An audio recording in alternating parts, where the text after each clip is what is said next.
All right. They should be 5 minutes good. early. Yeah. I know. A world record. Yeah, Andrew, apparently he has to get his hair cut. I don't know what that means personally. uh I've heard that term being thrown around a ton, I but don't know what a barber is. what is a barber? It's a weird concept for me, but we'll go ahead and shout this out on the Discord and everything. Check to see how. We'll go ahead and yeah, we sound good as always. Yeah. Never an issue. Except that one time when we first did it, but never mind. Yeah, but we ignore that. Nah, the stream didn't stop randomly. Of course not. Okay, live I don't with. even remember what happened. I think that your house exploded. Yeah, it did, and then we rebuilt it from scratch. I actually hand built it from scratch again, and I did the internet myself. I set up the modem. I set up I ran the cables and everything. You rebuilt the internet from scratch. I did the whole internet, like the South Park episode where I just plugged it in, or I pulled it out and then I plugged it right back in, and the whole modem for the entire world started back. Yep. Okay, and then put it in the Discord. Live with part 6 at everyone. It's like that thing in Toy Story where his head turns around, he goes, and we see everything, and he goes, so play nice. Yeah, dude. What a good movie. I love it. I think that's the first movie I ever saw in theaters. Was Toy Story. Hold on, I have to read you something. Hold on. This is really funny. Let me get this thing clipped so I can share it. So I'm a fan of this podcast called Otaku's Anonymous. Yep. It's a anime podcast. And I was commenting on some of their stuff from the things we like page. Mm-hmm. 'Cause trying to be a good podcast host. Right. Come hang live for episode 6. Also, good morning, Dr. Deathwish, Danny, and Novice. What's up? We're about to get into this in a little bit. Let's talk about some chunky music stuff. Yeah. Anyway, so they had a clip that was like, what if you know what an isekai is? I've heard isekai, I've heard the word. I don't know the term. So they were talking about isekais, where isekai is when a person dies or gets transported into another world, and a lot of times it's a video game-esque world, and they have to learn the rules and stuff. And they were saying what if, but for any anime, what if there was a show where the power system was never explained, and people were just freaking out. Is did that dude just grow an extra arm? Holy shit! And it's that would be interesting, because that'd be so funny. That's cool because power systems are always Hunter x Hunter, for example. They go to great lengths to explain the power system. They have whole training arcs around it, and they have and JoJo, they have the whole thing from part 2 to 3. About the stands, yeah. So yeah, it's just people and could just Jujutsu Kaisen is awful about over explaining their power system in every little move and detail, because they got to make sure that stupid people like us can understand. So it was really funny. What I said was what I commented was, this feels like blind running a Dark Souls game with zero context of how a Dark Souls game works. Yeah. And somebody said, so me when I first got Bloodborne, not knowing what the game was. That's brutal. And I said, hey, yo, that's a wild place to jump in. And it really is, honestly. Bloodborne they responded with, I was like, oh, cool. So it's like werewolves or what the fuck, a giant pig. Yeah, yeah. It really, like, literally the first level, you go down the sewer area, and then there's this giant man-eating pig at the end, and you're just like, what the hell? And then, What is happening? the first time seeing the cleric beast, where it just like you're walking down this thing, you're like, there's probably a boss at the end of this, and it's just like, and it just falls down. You're like, and it's wild. Oh, wow! The rays just like bathed you. Yeah, I saw that. Come on, clouds, just there we go. Okay, now it's gotten better. No, I totally understand that though. Nice. That would be so sick to watch though. This is like an anime that's like completely mysterious. You're like, what? How did there was an anime that was kind of like that. Hold on. There's an anime, I think it's on Max. I have that. It's called Ninja Kamui. It's basically like, anime revenge story. But they don't really talk about any of the power systems or anything like that. It's basically like a dude defected from an assassin's group, and the assassin's group killed his entire family, and he's trying to kill basically the entirety of the worldwide ninja corporation, which is pretty sick. It's a great I like concept. The fact that there's a ninja corporation. Yeah, it's cool.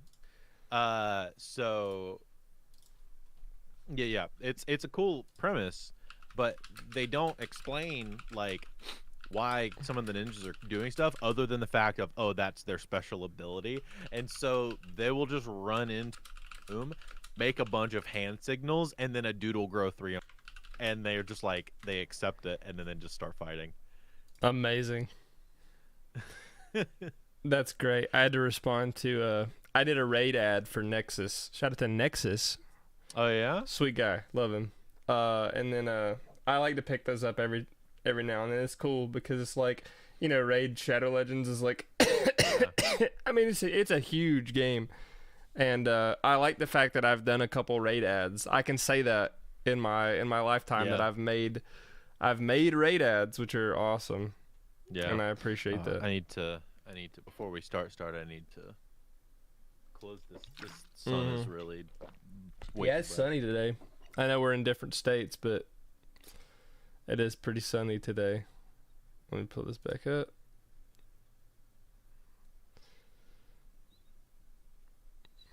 All right, we're back. All right, you ready to hop into this one?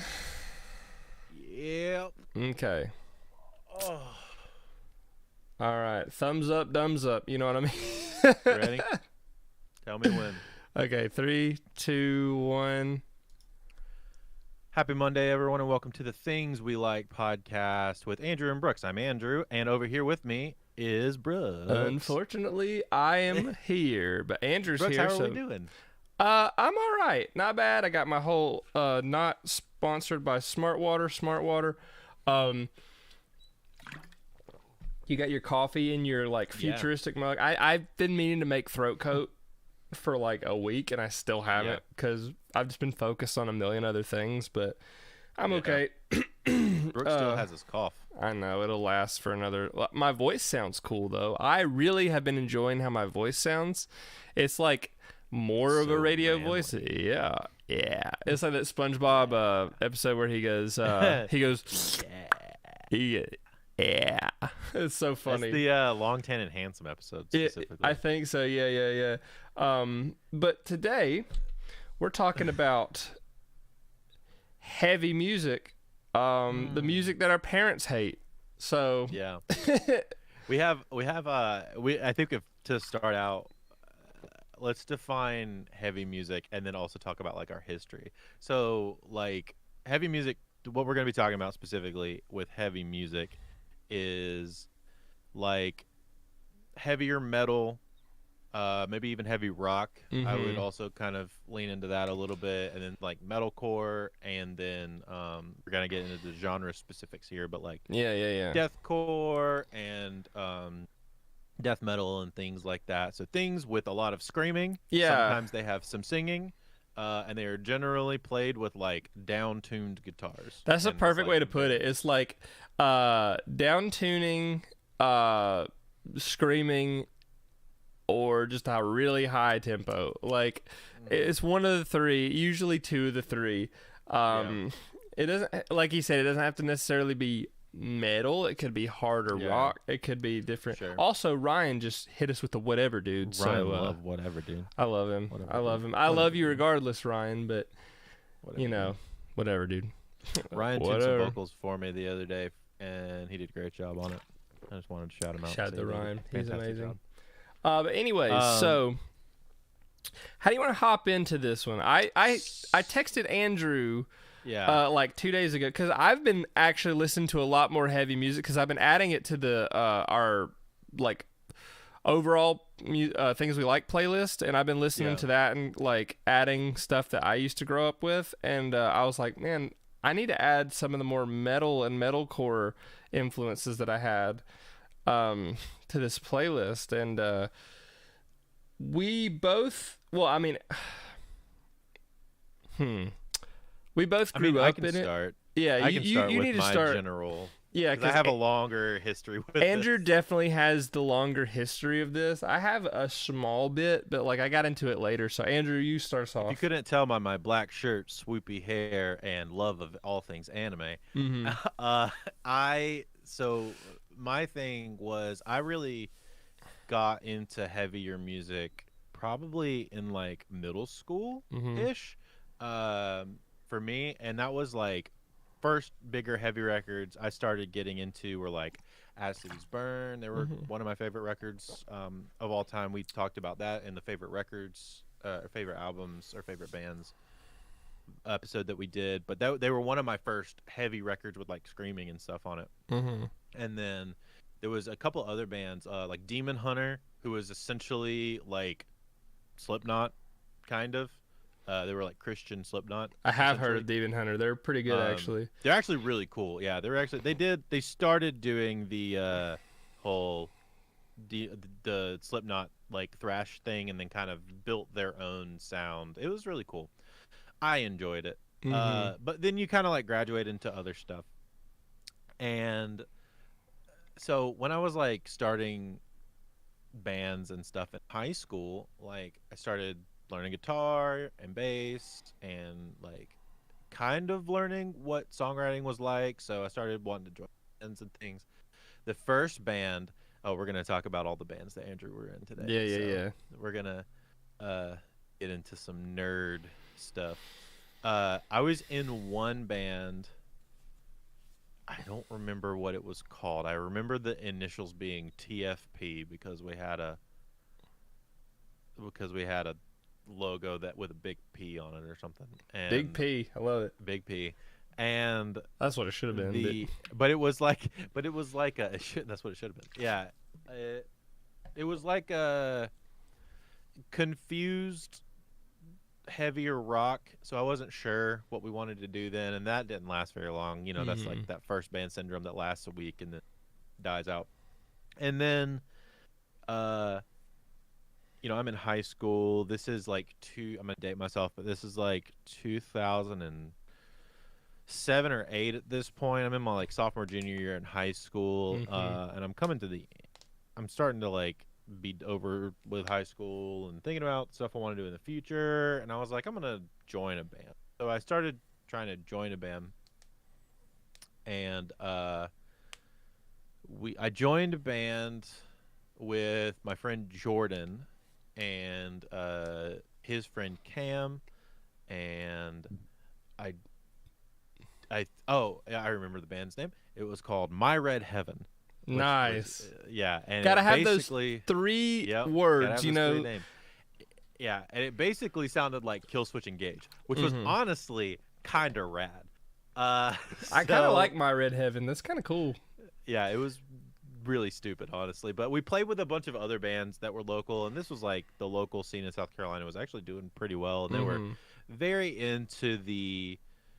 A lot of bands were very into the like early Devil Wears Prada stuff at this point, Yeah. and like Seosin type stuff. So we were getting a lot of that. And we were kind of the like rock metal band of the scene at that point, which was pretty cool.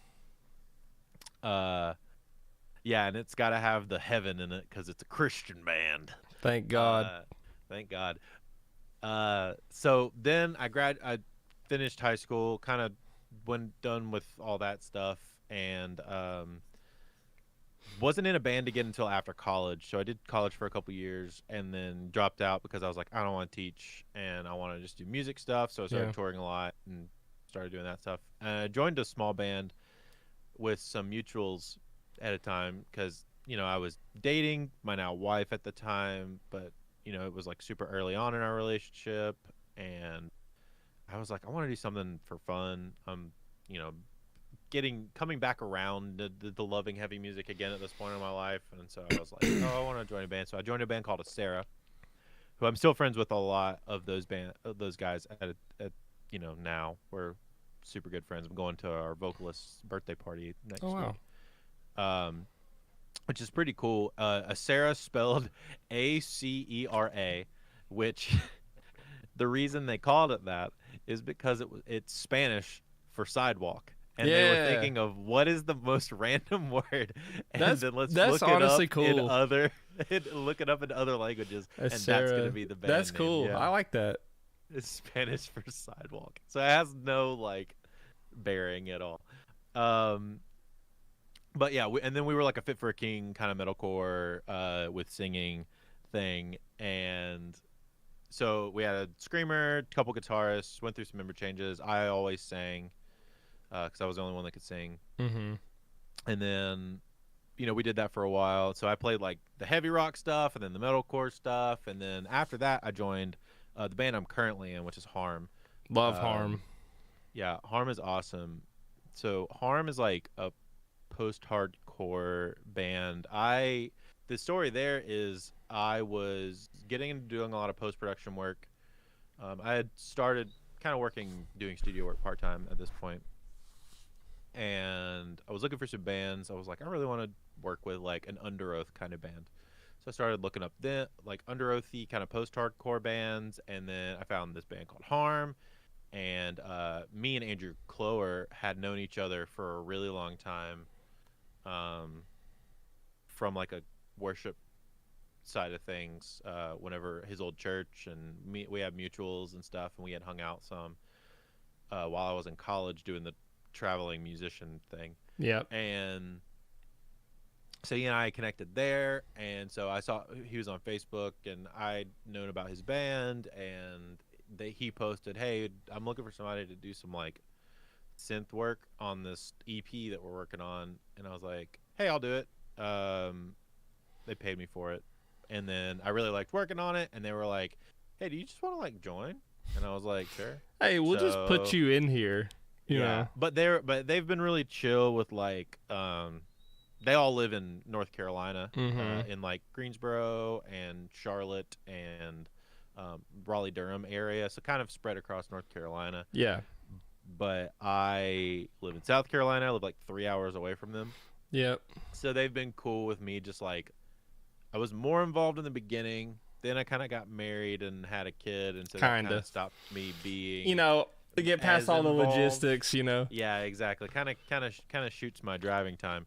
So I am not involved more recently in the show aspect of it all.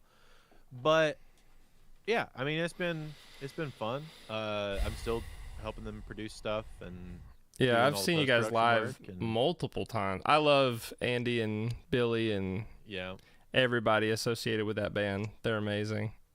Yep.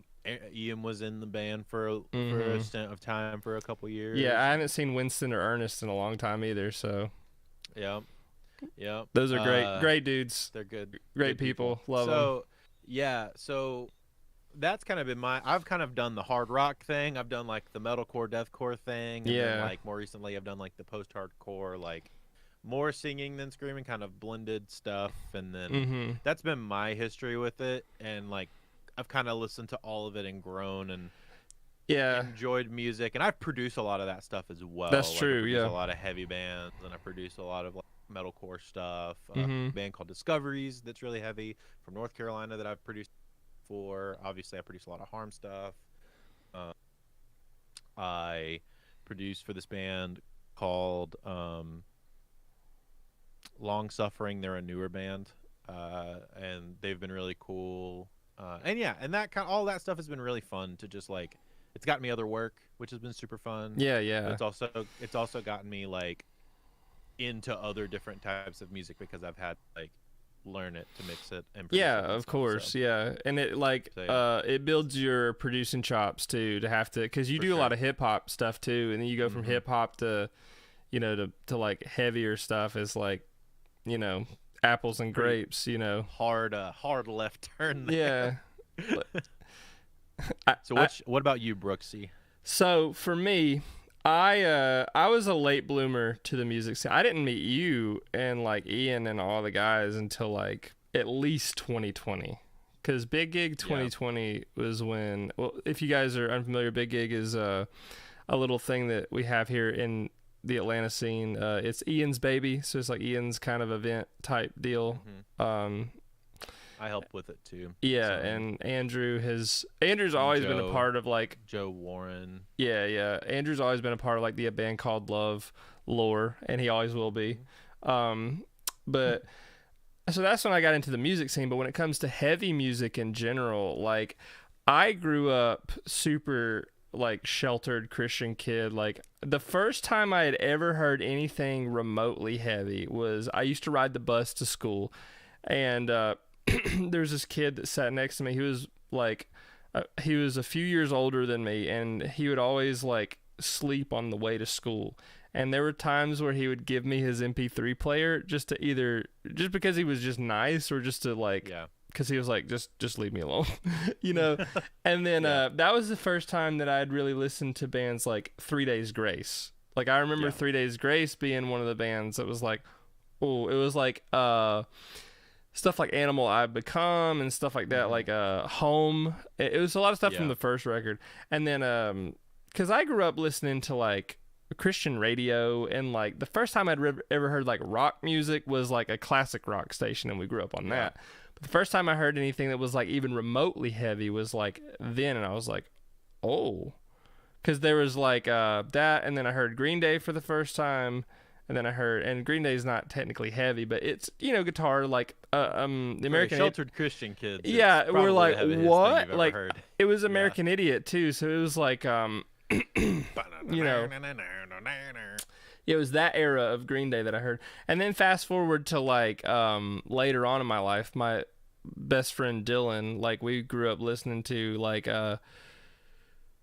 it was Linkin Park is kind of like the next evolution, Yeah. because the first two records, Hybrid Theory was a big one for us, and Got like and that's heavier, because It's pretty heavy, actually. Yeah. because Chester screams and all that stuff, and it was a lot different than what I was used to. But I think the transition for me into heavy music was Rise Against, because Rise Against was like, It's like punk and heavy. Yeah. Almost metalcore. it's got a lot of those punk, like the that, and then like the screaming, and like Tim McElrath's vocals are really heavy, and then I transitioned from that to A Day to Remember, and once A Day to Remember hit, it was like game over. I'm like, I love this.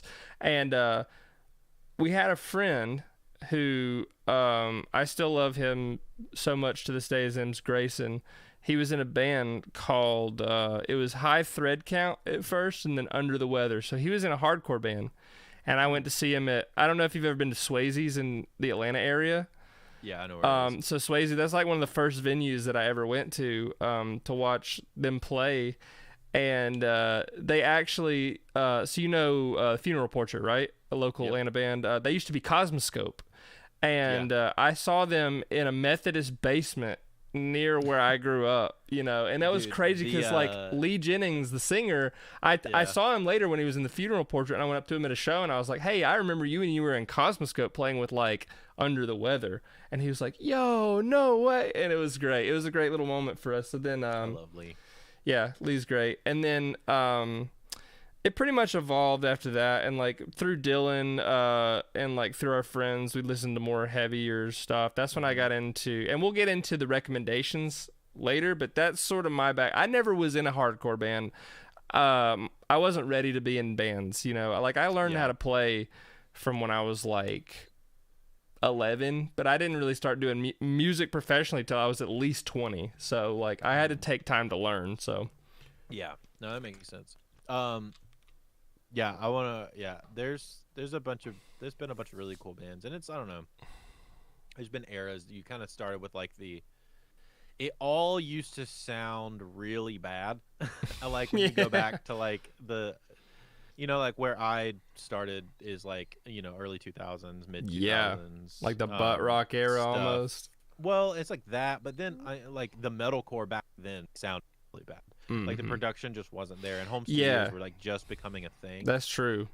So a lot of the mixes were less than great, but they still were good enough. They were passable. Right. Like early Devil Wears Prada stuff. Like if you listen to like the first album, Dear Love of Discord, it sounds pretty bad by comparison to what we have now. Yeah, I remember to add to that point, I remember listening to like early As I Lay Dying. So they have like their first record, and then their next record, the production value is like night and day, because it's like really kind of trashy sounding, and then it goes to the next one, you're like, oh, okay, well now I can hear what they actually are supposed to sound like.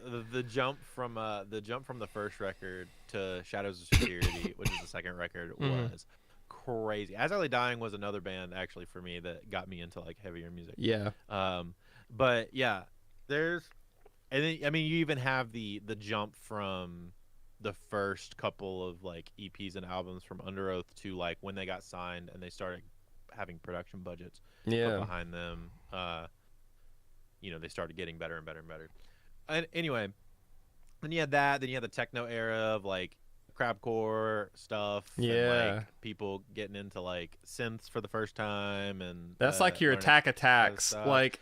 Attack Attacks. That's what I grew up Devil Wears with. Prada actually used a lot of work, but they used it more tastefully than a lot of other people. But then you like the Attack Attacks and like the Asking Alexandrias and like the Abandon All Ships of the world, and even like the Woe Is Me was kind of like a good example of that a little bit, not quite much, but a little bit more. And then then you kind of move into like the post 2015 era, I would say, is like when it started becoming more legitimate. Oh yeah, that's when it was really good. That's why I remember it being really good. You started getting bands like getting nominated for Grammys, and you started getting bands like getting like more recognition, and these bands becoming like staples in people's lives, and having like Warped Tour being at its height and all that kind of stuff happening at the time, which is pretty. I love that. And I don't know, a lot of that stuff is really sick, but the thing I think that, and it sucks that this is the case, but the thing that did the most for heavy music was streaming. I feel like it, not to cut you off, sorry, but I feel like heavier music has always been more niche. So when you put it into the streaming, like, I'm going to use a big Ian word, the streaming zeitgeist, like that really elevated it to give it the audience that it always had, but now it's like, here's access to it. Well, and what's really cool, it's like you had people that may have heard of like one band, and had never listened to some of the other bands, or had maybe even never heard of a lot of the other bands. But then you immediately, if you go like on a Spotify or an Apple Music, you could go to that band's record, listen to that record, look immediately under it, related artists, and then you start, finding new bands. or you go to a playlist of and you find a band that you like, and you're like, okay, bands that sound like this, and then you go down that rabbit hole. But then there's also, if we're looking from like a more normie perspective, Mm-hmm. quote unquote, the people who have only listened to like radio pop music, have maybe heard of, you know, seen bands like All Time Low that were on the radio Right. in 2005, or Boys Like Girls that were on the radio in 2005. And like Paramore, a lot of people know those bands, and never really went down the rabbit hole of like either heavier rock music or like like metalcore music. Now have accessibility to go, oh, I like this band. Uh, there's this other band. Oh, that's pretty cool. Like, let's check out this heavier stuff that I've never listened to before. And then I don't feel the pressure of like buying a record and then hating it. Yeah. Like they can listen to a song and be like, oh, this is pretty cool. Listen to another song and be like, oh, this is pretty cool. Maybe go to a different band, listen to that song. Like it made it more accessible for people, which kind of sucks because it also streaming also kind of ruined the payout of the music industry as a whole. Yeah, that's a whole nother stream for a whole nother day. But yeah, I agree. But as a whole, it kind of destroyed a lot of what the payment structure of what the music industry was built on. But it did lower the threshold barrier of entry, even for bands like a band called Love or Harm, to like to grow, get found, so I mean there's like gives and takes, because before you had to be signed, you had to have this, like you had to be road warriors, you had to be on tour constantly. Now you can just have really great streaming numbers and live off of that. There's lo-fi producers that do that. There's a lot of rock internet only bands that do that. I know that this is kind of like a side tangent, but like I think of like the days of Nirvana compared to like now, because Nirvana, they had like in that Seattle scene, they had like they were very limited to that part of the world, so they had to drive like several hours just to go to shows and maybe play to 5 people and put up a flyer and hope somebody heard them. Now we live in the internet age to where, like you said, internet bands, like that is so smart, because like you build your audience and you build your fan base, and then you start playing shows, then people start showing. And it costs you $0. It does. It's amazing. If you use, you can learn to self-produce. Yes. You can learn to mix online. There's samples of software and plugins and all of that's for free that are super high quality now. And then distribution, there are free distribution options actually now. You can pay for them too. I suggest ones like DistroKid that you pay for, because they don't take percentages of your songs. But if you needed to start, you could. Yeah. And then, I mean, Spotify's free access. Making content is free. You have a phone. Most people have a smartphone with a camera well enough to make content. Build content around it. There you go. So, like, you could start from absolutely nothing. And have a musical career in a year. Yeah, and it's wild because, like, you're definitely right with the whole streaming thing. It has its pros and cons. Like, the payout might not be great, but, you know, the way that I've come to know it is like your main money comes from the shows, like when you play, and like when you go out and people buy the tickets and people show up and people support you and people buy your merch and people do that, and then the music is like, you might get some revenue from Spotify, or you might get some revenue from like a YouTube channel or something like that, but it's nowhere near the level of like the live aspect. So when you build that audience and you build that, and then you start going out and doing stuff, I think that is the smartest way to do it. It's less so now when you get into this is kind of getting into a totally different conversation, but I want to touch on it because I think it's important. If you look at people like Nick D or Connor Price, who are in the pop space, who have I think 9 million monthly listeners and have never played a show. That's awesome. They don't care. They just build content and they make music and they put it out consistently. It's and smart. They bankroll. But smart. Anyway, then you get into this conversation of bands that have been around since like the 2005s that have changed over time. So in chat, somebody mentioned Escape the Fate. Mm-hmm. And somebody mentioned Escape the Fate, and Escape the Fate is a crazy example of like what they sound like now. This is how they started, and they also started with a different vocalist. Mm-hmm. And Of Mice and Men is a really good example of like a vocalist starting in one band, started the original vocalist of Attack Attack, left Attack Attack, started of Mice and Men, and I now didn't know that that band, actually. That's crazy. original vocalist went to start of Mice and Men with Shaylee, and then Shaylee left and started Dayshell, and then he was in that band for Austin was in of Mice and Men for a little bit, and then he left, and then now they have Aaron Pauley from a different band. What I'm trying to say is it's a very incestuous as far as band members go. Yeah, that's the Like, way I've always seen it. Because like bands, I remember they're not really like in the hardcore space, but a band like Emarosa. Like I've seen Emarosa live, and it's like mainly the singer, right? But then like the band changed a not even bunch. originally. Like the original vocalist is the vocalist from is homeboy from I believe it's like Moss to Flames. Their Really? vocalist was the original vocalist of Marosa in the EP. Mm-hmm. And I remember. Yeah, I had, remember seeing and then they had Emarosa. Johnny Craig, Yeah. who was there for 2 records, and then he left and has come back and left, and then now they have a different vocalist Yeah. who's also canceled for a bunch of different other reasons. Yikes. So yeah, you get into some crazy weird. Yeah, it's like a stuff. giant web of who's been in what band, and like that is kind of the thing I noticed with like metalcore bands, and like not just metalcore, but like the generally heavy scene, like especially with it from like 2000 on, because it's like this is something. This is a conversation I had with a couple people. So I was in. This is actually really funny. I was in. What a story! I was in Germany with Death Therapy. I was filling in on keys. Yeah. We were at a festival, and it was us and Death Therapy with Wolves at the Gate and Oster. Mm-hmm.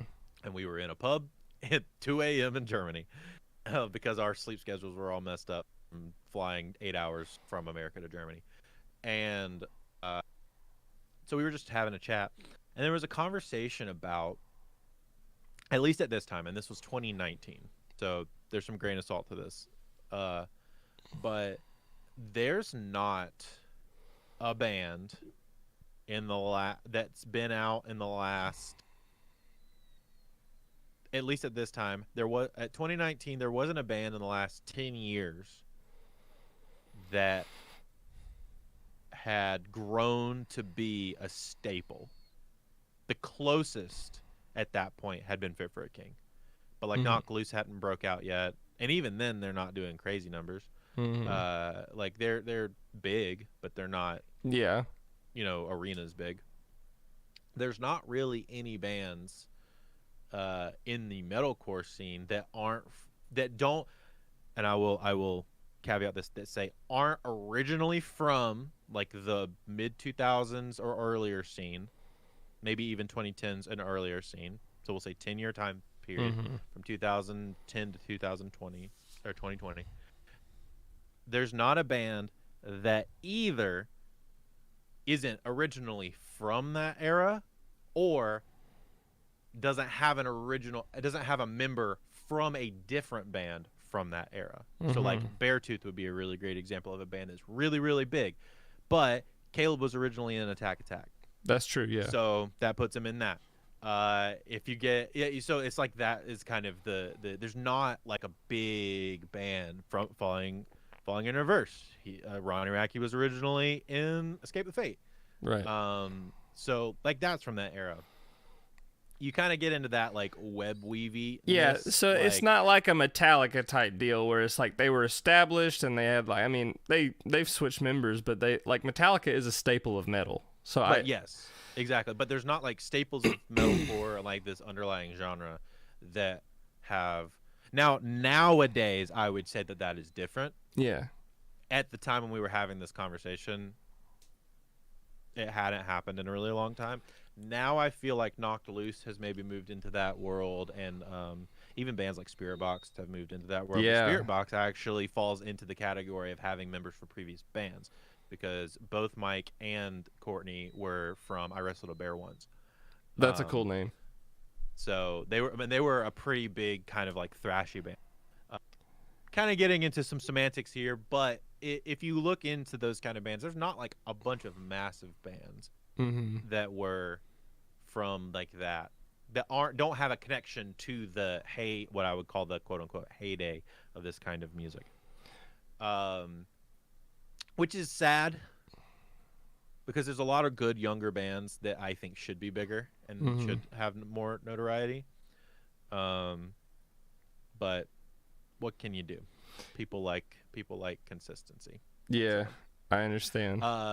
So I would love to hear from you, Brooks. What were your entry level, like what were your entry point bands into these? We kind of talked about it a little bit, but like what were your entry point bands, and what are some bands that you think if people are like, I am interested in like heavy music right in general, what are some good places to like get started? So before we hop into that, I'm going to scroll through chat real quick. Yeah, let's read through chat. And then I have really good answers to that, I believe. So Russell, that's Carp, basically. So Russell, I've known him for a long time.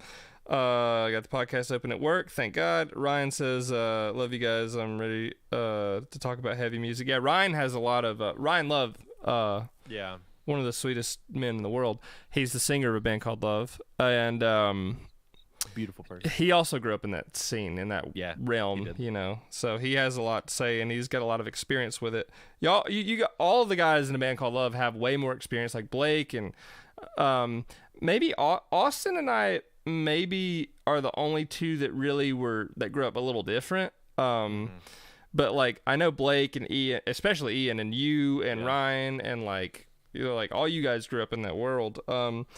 It's got to have that kind of Christian roots for the name. Yeah, I know. It's like the Christian roots for the name, and also like I said earlier, like the 3-word structure, the this. It's like a very popular or single words.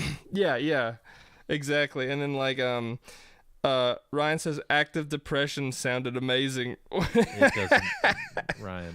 And then Russell says Lamb of God, Converge, Killswitch Engage. I love Metalocalypse, which was a show. I think it was an adult swim show. Metalocalypse was actually a really good entry point to a lot of people into metal and like metalcore and hard rock and stuff because they guested people all the time, and it was a show based around like a metal. And some of that music is really great music. Like, it's just really cool. I've seen clips of it, and it's pretty iconic from what I've seen. And he also says, awesome. Early Escape the Fate to current is a crazy difference. It's kind of like, what's that one? Bring Me the Horizon, I guess, would be a good example of that, too. Bring Me the Horizon is actually a lot more drastic of a difference. Yeah, because they've just changed. Like, I don't listen to them a lot. They started as a deathcore, and now they make pop music. Yeah, which is, I mean, they're a great band. So. And it's the same band. Yeah, it's wild. And then you say Connor Price came out of nowhere. You're probably familiar with that name. So Connor Price had a really interesting rise. Connor was like doing the TikTok thing and popped off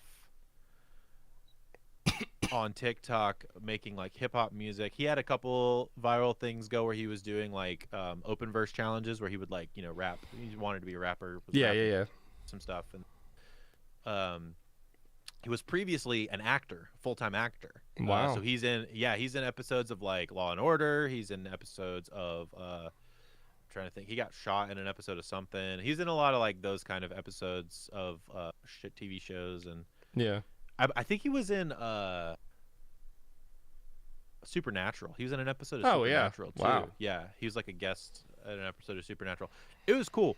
He did that whole thing and then wanted to make the transition to doing music, and then took some advice from Nick D, the other guy I mentioned, and was like, "Hey, stop working on other people's music and do your own thing." And so he doubled down on doing his own thing, and that's when he started really popping off. That's great. And he basically went from like 50,000 followers on TikTok to like friggin' an insane amount. Like, I don't even want. I want to check and make sure that I know exactly what his follower count, because his current follower count is 5.5 million. Wow. But he went from 50 to a million like super fast, and then has just been growing since. Yeah, then, that's kind of basically. that thing that you said that like now it's so much more accessible than I feel like it Yeah, used to be, you know, and yeah. like now somebody like Connor Price could have 5.5 million followers on TikTok and you know Be just some exist in that world. Canadian hip hop Mhm. artist and Yeah. have over 9 million monthly listeners and Yeah. own it all himself, which is And crazy. yeah, and then Russell says Ronnie from Escape the Fate versus Ronnie from Falling in Reverse He's again a was different person. He's yeah. basically a different person. Yeah, it's that is an insane transition. I've heard some of the newer like what is it, I Falling hate in that Reverse stuff? I hate that I love some of the Falling in Reverse stuff. Well, Like I don't some of the want songs to are like it. cool, you It's know. really good. But I don't like I got a knock up on my door the other day. Like I don't like that Oh, at yeah, all. yeah. That's terrible. That's just wrong, I just man. don't like it. But you know, people do, and that's fine. But I just I've never been into that. He said I love Beartooth here lately. I like what is it? Sick and Disgusting is that one album that they have or Yeah, the EP. yeah, I love that. That's the one that I remember. That's with like oh, the In Between or whatever. Like that song's amazing. Yeah. Current favorite song right now is Might Love Myself. My Love Myself is a killer song, Mhm. dude. It's like a very cool pop rock heavy mixture. It's got this like sheeny like I don't even know how to explain it really, but it's if you liked Issues, it's kind of got that Yeah, vibe. that's nice. Or like homeboy that sang for Issues on their farewell run, Home Team. It's kind of got that Right. vibe. Interesting. Yeah, I actually do really like that stuff. I think it's really good. Awesome. I think him being shirtless constantly is a little much, but Hey, you know, he's Hey, just man. doing the Post Malone thing, which Post Yeah, Malone yeah. can do no wrong in my eyes. So, Post Malone. anyways, so Talk about somebody that came from the scene yeah, he did, and then he blew up in you know in his own way and because doing hip hop stuff. But he was originally trying out to be the other vocalist for Crown the Empire. that's true. And then he became Post Malone, and you know the rest is Yeah. history. So It's love so funny. Richard Austin Post. Love that man. Yeah. I love Post Malone. But I love Post Malone. anyways, so like you asked me before, what are some good entry bands? Yeah. I have my core four. Like for And this is for somebody that's transitioning from like I've never listened to heavy music before. I've mainly listened to like radio or pop music. right. I have Maybe some Americana I have country. some bands and then some albums. My first, I would say August Burns Red. August Burns Okay. Red is a very like I don't want to say this in a negative way because it's not negative. I think their music is incredible. It's a family friendly metalcore band. Yeah. You know, because like they're all like good dudes. They're all like wholesome. Like a lot of them Yep. are dads. Like a lot of them are just like regular dudes, but they make some incredible music. Like my favorite album, if you're gonna start with August Burns Red, you can't go wrong with Constellations. But also Found in Faraway Places is what I would put people Yeah. on because those songs are cool because I just listened to Identity the other day and that's the one where it's like it's got amazing like digga digga ding ding da ding ding ding digga ding ding da Yeah. amazing breakdown, but then it goes into like this surf rock bit and it's like ding digga Yeah. ding ding ding ding ding ding ding ding ding ding ding ding ding ding and it's awesome. I love it. I love like and they If have a you're lot of musician specifically like a guitarist. yeah. You will love August Burns Red is a really good shout for the guitarists and Oh like, yeah, people that like love that stuff. like JB and even Dustin, like Dustin in that band, he's just a multi-instrumentalist. He does a lot of the Yeah. writing stuff. They're amazing musicians, and I'm gonna look up because I can't remember August Talking about Burn. the other guitarist? Yeah, Brent. Brent. Yeah, I don't want to leave Brent out because he's an awesome like rhythm guitarist, and he really holds Yeah. the band together. So shout out to Brent. My second recommendation would be the Ghost Inside. Okay. Yeah, your another family friendly kind yeah, of band. because you're friends with Chris, right? Yeah, they're guitarists. Yeah, so I remember specifically buying like when we used to buy albums, right? I went to Best Buy and I bought Get What You Give, and I still have the hard copy of the album, and I used to listen to that a lot when I was in high school. So high school around like Yeah. 2012 to 2015 is when I really kind of grew into and was getting into like heavier stuff. Yeah. But Get What You Give is such a seminal album So it's for funny. me. Chris was in another band that I liked a lot, which was Texas in July. I've heard of that band. Which I were think. like another. They were kind of like August Burns Red ish. Mm-hmm. Their vocal. So it's funny. Chris ended up going to be in the Ghost Inside, obviously, Mm-hmm. and then their other vocalist JT ended up being the vocalist of Era. So he's the singer in Era now. is on a whole nother level, man. Era, if you like prog, I saw them people go and listen to open Era, for August Burns Red at the Tabernacle. Is one of the best shows I've ever seen. Like Era is incredible. But yeah, TGI is awesome, man. If I you love if you 'em. like positive-ish lyrics and like I think they do a really good job of blending like the lots of screaming and lots of singing thing. They have really great choruses. They're much more like hardcore leaning than metalcore blended. Yeah, because their drummer crazy. he's probably one of my favorites because, you know, I'm not going to Andrew? get into Yeah. it, but they got into the accident and, you know, he lost a leg. But, dude, the way he still drums with the prosthetic is like, Yeah, it's crazy. he is built that thing, dude. Yeah, he's incredible. Him and his dad built the hammer. That's what they call it. Yeah. The hammer. It's and awesome. for It is his so leg inspiring. piece to go on. It's so inspiring, dude. Like, that band is just on a whole nother level for me personally. And then this is relating to Dylan and I. Our experiences with like Memphis Mayfire was a huge influence. I literally think the run of The Hollow and Challenger are some of the most perfect Right. or close Especially to perfect from that era. works. Especially from that era. Yeah, dude, The Hollow. I personally like The Hollow more than Challenger, but Challenger's got like more iconic songs, I think. Like there's Alive in the Lights, there is I think Jezebel's on that one as well. Yeah. But then you've got like songs like from The Hollow, you got The Sinner, you've got The Victim, you've got, you know, it's all the names. It's like The Redeemed is one of my favorites. It's like a deep cut from that album. Those albums are incredible. I saw Memphis Mayfire live when they toured with Yellow Card, and Nice. I've seen them multiple times. But like, I actually saw them in a venue with it was The Word Alive when Luke Holland was in the band. Oh, nice. Was playing their drummer. That was the Life Cycles era. I wouldn't say that. I mean, The Word Alive is a good band to get into, but shout out Telly. Yeah, Telly's a nice Life guy. Cycles was like the album to get into. Like that album is a good jumping off point if you're talking about maybe not specific bands but specific albums. That and the Color Morale's No Hope. Yep. I think that might it's close to one of my favorite like heavy hardcore records because No Hope. I remember listening to that in high school and it just blew me away because his name's Chris Garrett. Or is Garrett Rapp? Garrett Rapp. Sorry, I got my wires. Chris's and my whatever. Garrett Rapp. He goes from like screaming like, oh, and then he goes, oh, and he like changes to this like really throaty like the transition. Yeah. To He's got an incredible voice. Yeah, Garrett Rapp is amazing. And then my last pick would be The Devil Wears Prada. Just with Roots Above and Branches Below is like one of the best albums to get into.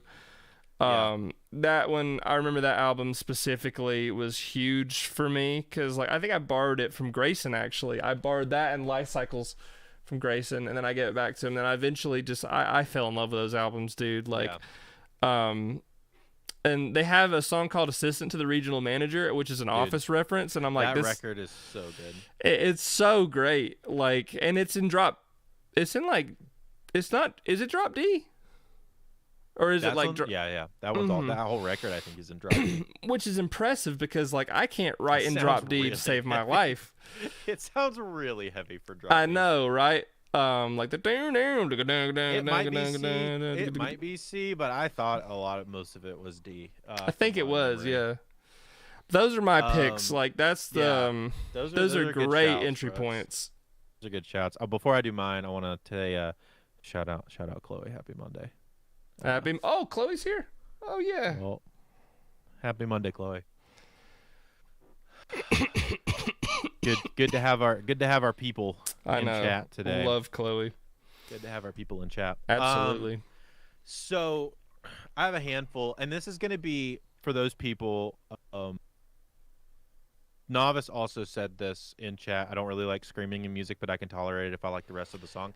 Yeah. I'm going to give recommendations that aren't necessarily my favorite, but are probably easier for people that aren't sure about screaming in music, but want to listen to heavier music. Right. So I'm going to suggest, number one, Issues. I think Issues is an incredible place to start if you like any kind of pop music and you like really great singing and cool guitar riffs and breakdowns and stuff. Like, especially their last full-length record that they put out, Beautiful Oblivion, has like very little screaming on it by comparison to the rest of their albums. Yeah. If you like that record, you will like the rest of their albums. Just go check that one out. I think Issues is a sad loss for the scene because they did some incredible stuff and pushed music forward in some really cool ways in the scene. A lot of people are stealing from them now, actually. Stealing is in like being inspired by them. Well, that's kind of how all music is, you know. A lot of the most recent Beartooth stuff has been inspired by stuff that Issues has been doing since like 2010. Yeah, so, that's just the way music is. It's like one band will happen, and then like the 1975 will happen, and then after that you'll have a bunch of 1975 still happening. Yeah, still happening. Yeah. But yeah, Issues, an incredible. I would suggest Beautiful Oblivion. It's got a blue with person walking through a door. It's really great. Would highly suggest it. They also have an instrumental version of that album. It's just a really so does August Burns Red. They have a lot of these metal groups, if they're doing it right, or like hardcore groups. Like August Burns Red has again found in Faraway Places. They have a completely instrumental version. My mom actually, fun fact, not to derail your picks, but my mom, you know, our parents are like Southern, you know, traditional Southern ladies and dudes. So like my mom and dad don't really like. She's like, I love the music. I love the way it sounds. I just don't like all that screaming. And you know, that's fair. If you don't like it, you don't like it, and you shouldn't have to be forced to like it. But a lot of these metal bands, like August Burns Red, does this thing where they release instrumentals without the vocals at all, which is you can appreciate the music and the songwriting and the craftsmanship, as you don't have to hear like the "my blood is thicker than water." I can't scream because I can't scream, period. But like I can't do it because my voice is bad. But recovering. There's also like sync purposes to do that. It's a lot easier to get placed on. Of course, like that's just smart. It's very smart as well. Anyway, so yes, Issues, probably my number one recommendation for somebody coming into like that world. The other, a couple others I would suggest, if you've been on TikTok in the last, music TikTok specifically in the last like 2 years, you've probably heard about Sleep Token. Sleep Token, I have heard of them, yeah. Sleep Token, I would highly suggest getting into. Their most recent record is really, really great. Big fan. Been a big fan of theirs since like 2019 or 2018 or something like that. I found them they did a Hey Ya cover. Oh, wow. I want you to look it up actually, because I think we could play a little step of it. So, Sleep Token, Hey Ya. All right. Play a little bit. Oh, this is. I love Sleep Token, dude. Just like skip to like the middle. Okay, just like most replayed, right here. Yeah. Oh, we get together, we're separate, so it's better when there's feelings involved. Now skip to the end.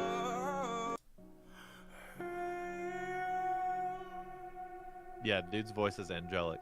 That's amazing. That's so crazy. But they also make like heavier music as well. So a lot of their stuff is, if you want to do, I don't know. Well, I'll have to suggest one later. But there's a bunch of really great stuff from their last record. The Summoning is really, really great.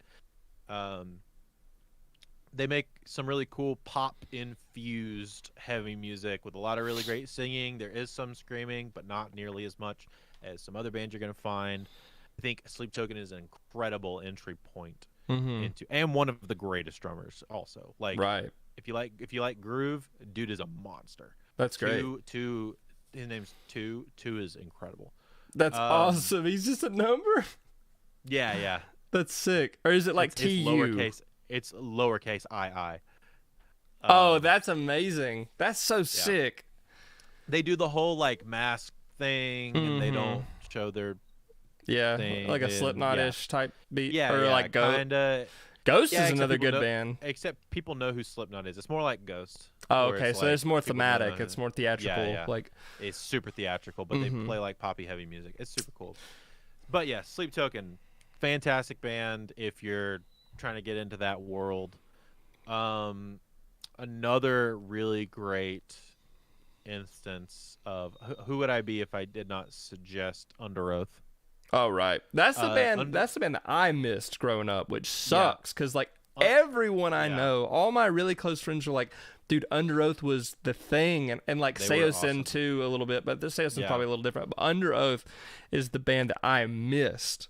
So Under Oath is really cool because they have a singing drummer, Aaron Gillespie. He's one of like the staples of the scene. They infused the emo side of stuff with the more metalcore side of stuff. Really, really, really well, in my opinion. I don't know. There's a lot of really great records. I would suggest just listening to like a top songs playlist of theirs. It's really great. If you like whiny, sad music mixed with like heavier guitars, it's what Harm is. I would also suggest Harm in that category. Harm is amazing. Harm falls into that category where we write really depressing songs about why religion has hurt us and why we're sad old people, and very relatable. Yeah, exactly. But we have a female singer. Would highly suggest. Billy's great in that thing. Bad Omens is another really good shout. I have heard a lot of good things about Bad Omens. Bad Omens is a great shout.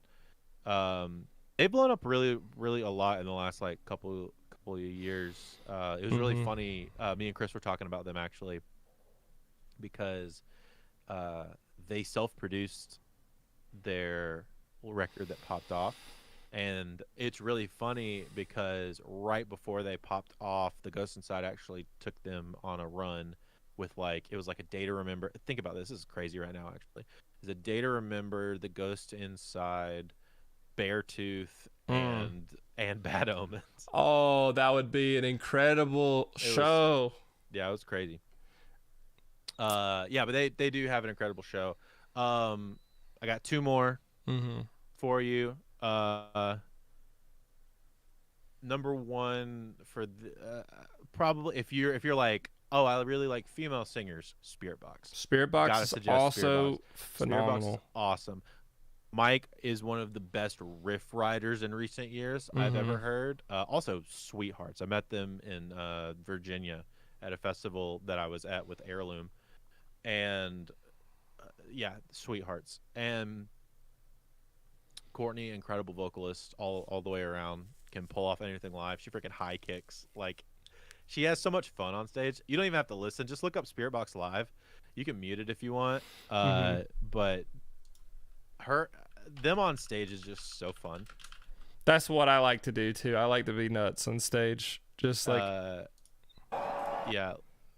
I'll mute it. And if you can find if as long as it's got an aerial shot, I think that's a back only shot. Oh, is it back only?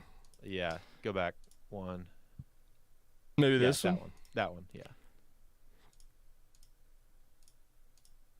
They just have so much fun on stage, man. She'll like dance and stuff, and that's great. Dude, it's so fun. They're so cool. And they've been this is a band that I haven't really listened to a lot of them, but I've heard a lot of really hold on. Wrong thing. I've heard a lot of really great things about Spirit Box. Play a little bit of that since it's live.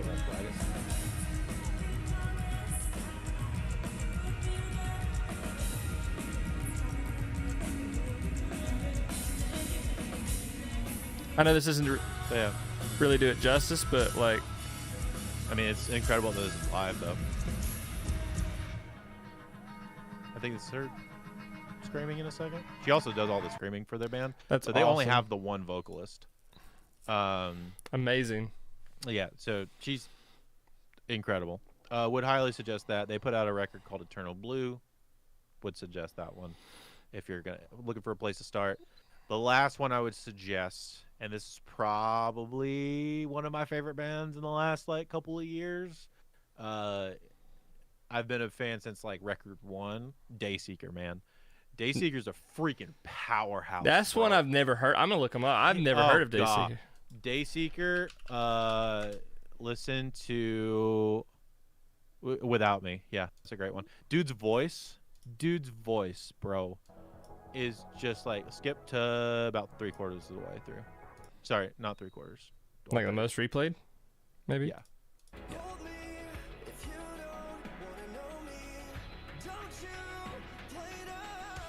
Wow. Dude's voice is incredible. Wow. Like so good. But Sorry, they I didn't down-tuned show the guitars. I'll play some of the. I forgot to show this. Sorry. Yeah. But yeah, it's dude's voice is incredible. Down-tuned guitars, like he screams a little bit. In the last 2 records, he's done more singing than screaming. Mm-hmm. So their last record, the last 2 records have Sleep Talk was the record before the last, and then if you want to listen to the most recent stuff, Dark Sun is the record that Without Me is on, and it's a lot more like they do a really cool job of blending like heavy music, pop music, and synthwave, which is like a really cool take on it. Because he like sings like a pop singer with a little more grit. Sometimes a lot of falsetto stuff, but pop melodies. And they still have the heavy guitars and the heavy drums, but then they're like very synthwave influenced. So it's like a lot of this retro 80s inspired stuff, like synths going around, and they do a lot of cool takes on that awesome. kind of genre. Yeah, with he sounds incredible. And I love that it's not just like I think the way it's evolved is like it's very more of a songwriter thing. It's not just like it's not just like heavy for the sake of being just like there's substance to it. There's meaning, and there's always been substance and meaning, but you know what I mean. It's more of from a songwriter's perspective, and not just being one way for the sake of being one way. These songs are a lot more available to people that, like I said, it's a lot more attainable to people that are I guess that's what I meant to say was it's becoming more accessible. Yeah. And you can 100%. like and shout out to A Day to Remember too, like I said earlier. Like A Day to Remember is another really great example. I just don't listen to them enough to have like a good example of what that accessibility would be. Right. So maybe what separates me from you? I grew up with A Day to Remember, and that's like the band that like transitioned me into the screaming aspect, because they're the ones. Downfall of Us All is obviously they're an incredible. I agree. They're an incredible transition band. If you like heavier music, and you've listened to it with mostly singing, and you want to I want to try something with a little more screaming, A Day to Remember is a fantastic. Technically, I think I could be wrong, but they consider themselves to be more pop punk. Yes, but like with heavy parts. Yeah, so that's like it's an easy transition, because I went from like 3 Days Grace, Rise Against, A Day to Remember, and then like everything else came after that. So that's sort of like 100%. my timeline of that. So A Day to Remember is a very great band. I jumped in the deep end with As Cities Burn, Demon Hunter, and Slipknot. And like, okay, let's talk about some earlier bands. Like, let's read the chat, and then I'll talk about some like classic acts, I guess. So, Ghost, what's up, dude? Chloe loves Sleep Token. Russell loves Bad Omens. So does Chloe. Hailstorm, I Prevail, Hollywood Hailstorm. Undead. Hailstorm is awesome. I mispronounced that, but I've heard of that band, I think. And then Hollywood Undead, I've heard of them. Fit for a King. This August 7th is my next concert. Oh, so they're all playing together.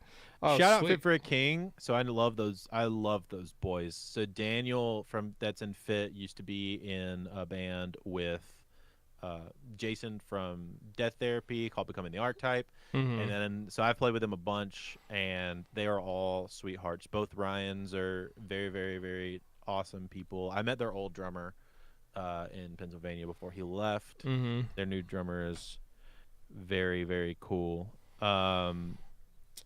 But yeah, I don't know. I love Fit for a King as people. Like they make great music. They're one of my favorite like heavier screaming bands, like heavy Mhm. screaming. But as people, they are gems of people. Yeah, Novice says 3 Days Grace is about as far as I've gone. That's a good band though. It's a great band, and I Mhm. feel like 3 Days Grace is a very good transition into honestly a lot of the bands that I was talking about that That's are true. like more sing friendly. Mhm. And like Russell says, check out Fabville. Maybe I'm reading that wrong, but some good transitioning. Also, Novice says Disturbed. I think I'll get into Disturbed I because loved Disturbed in high school, man. yeah. So that's a band I want to mention here. So Fabville is a real thing. Cool. Divide. Found them through Divide. Nice. I've never heard of that. That's cool. So I I'll hope have I'm to check all pronouncing it that out. right.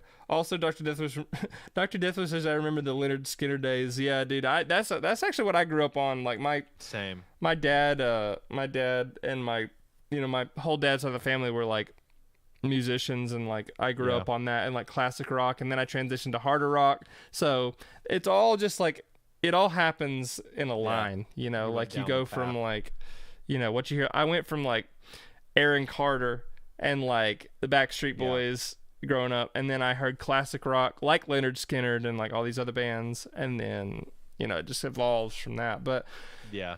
I want to talk about, and this will be the last thing we sorry, this will be the last thing we talk about. Maybe like I know you have to go in 'cause I like gotta- 10 I gotta minutes, grab a so haircut. I'll be really quick about these. So some of the classic acts that I want to talk about is as far as heavy music goes.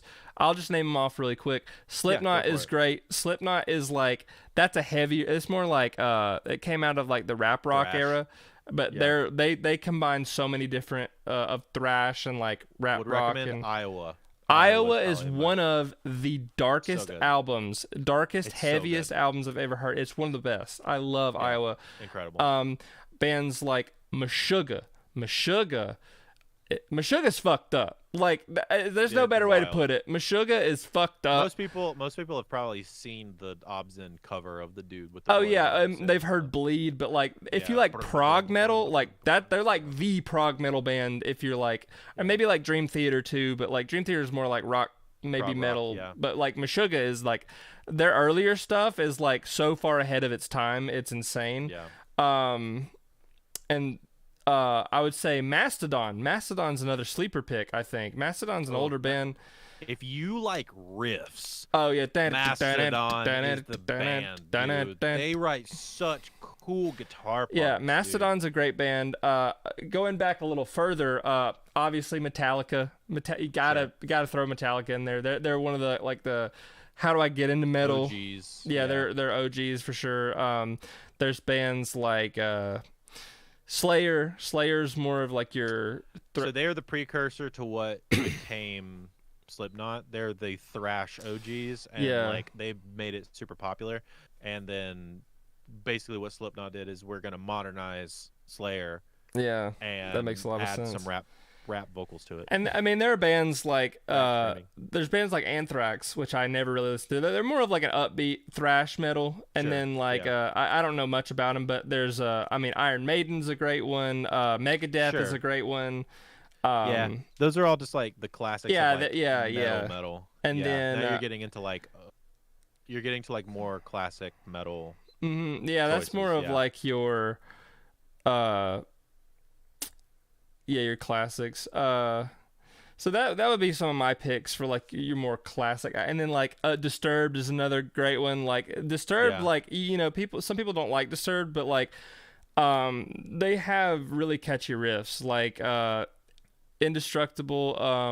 I'm thinking of like 10,000 Fists. 2000 Fists is so good. What's that? What's that? I can't think of the name of it. It's on the tip of my tongue. I'm like, it's blanking from the name of that song. But Disturbed has some amazing songs, and again, 3 Days Grace is a great one to get into. They're a little punchier. Yeah. So yeah, those are my classic act picks. No, I agree with all those. Those are all really good classic choices. If you look more classic rock and you're trying to get into metal, I would lean towards those choices. Because they're going to be a little easier of a transition for you than the newer stuff. But if you like pop music and you like a lot of the newer stuff, I would take a lot of what I recommended into account for all that kind of stuff. Brooks, I think this is a good place to call it for the day. I do too. Listeners, Andrew's got a scoot. But thank you so much for listening. And if you have a favorite metal group or a good entry level list that you want to share with people, drop it in the comments of this video. If you're watching after the fact, thanks so much for checking it out. Like, share, subscribe. If you're listening on an audio platform, leave a review. If you're listening on Spotify, there should be a place for you to actually leave some of your favorite entry-level metal things, and we'll share those on Instagram as well. But yeah, Brooks, listeners, thank you so much for hanging out. Yep. And it's talking been about fun. Stuff we like. I love heavy music. Don't forget to be nice, be good. Respect the pit and bang your heads. There you go. Sweet. All right. I like it. Chat, I have to head out. Thanks so much for coming, and I gotta go get a haircut. My hair's all crazy, and I gotta go get my beard all trimmed up. Yeah, love you guys. I'm gonna run too. I got some work to do today. Thank you, Andrew. And he probably has to poop. Actually, I don't. I'm clean. I'm empty right now. What a day! What a day for surprises. Dude, early, and you don't have to poop at the end. Amazing, dude. You bring the best out of me. So. Anyway, love you guys. I'll see y'all.